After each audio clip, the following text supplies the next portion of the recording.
भारत में चुनाव हो और पाकिस्तान न बोले, ऐसा हो ही नहीं सकता।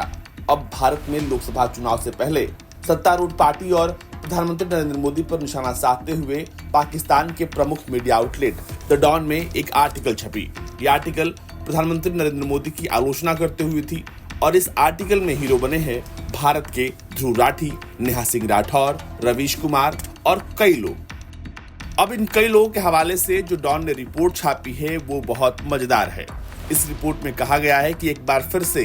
भारतीय जनता पार्टी जो है वो अपने आलोचकों को किस तरीके से उनके साथ व्यवहार करती है, उन पर किस तरह से कार्रवाई करती है और कैसे ऑनलाइन मीडिया में मौजूदा सरकार के खिलाफ एक अलग वर्ग खड़ा हो रहा है जो लोगों की आवाज बन रहा है। सबसे पहले इस आर्टिकल में कोट किया गया है यूट्यूबर ध्रुव राठी के बारे में, जिसमें लिखा गया है कि यूट्यूबर ध्रुव राठी ने मोदी सरकार पर यह आरोप लगाया है कि वो तानाशाह की तरह व्यवहार कर रही है। ध्रुव राठी के उस वीडियो का भी जिक्र किया गया है जिसमें 27 मिलियन व्यूज हैं और उसमें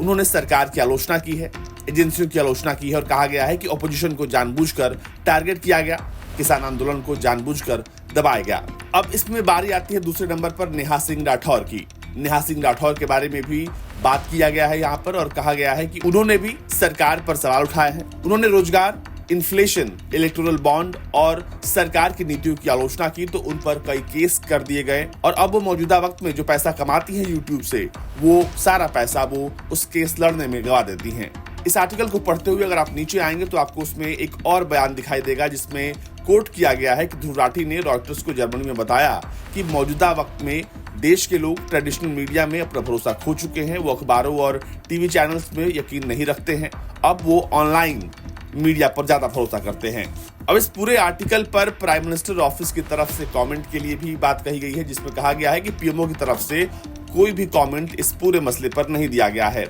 पाकिस्तान की मीडिया में कुल मिलाकर भारत की छवि, भारत की सरकार और भारत के प्रधानमंत्री की आलोचना करने की कोशिश की गई जिसमें उन्होंने भारतीय चेहरों को अपना प्रमुख किरदार बताया है। आर्टिकल के आखिरी में रवीश कुमार का भी जिक्र है जिसमें कहा गया है कि रवीश कुमार पर जानबूझकर ऐसे आरोप लगाए गए कि वो टीवी छोड़ दे।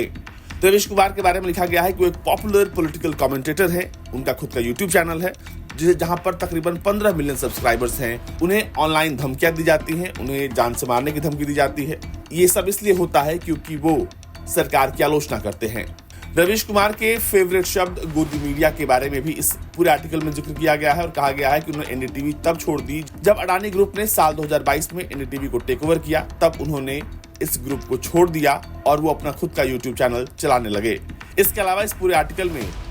अजीत अंजुम जैसे भी चेहरों का जिक्र है और कुल मिलाकर एक ऐसी छवि पेश करने की कोशिश की गई है जहां पर यह बताया जाए कि ये कुछ चंद चेहरे ये तय करते हैं कि आखिर भारत की जनता क्या देखना चाहती है, क्या सुनना चाहती है और सरकारें क्या करती हैं। कुल मिलाकर ये एक नैरेटिव ड्रिवन आर्टिकल है जिसको पाकिस्तान ने अपने प्रमुख वेबसाइट पर जगह दी है और डॉन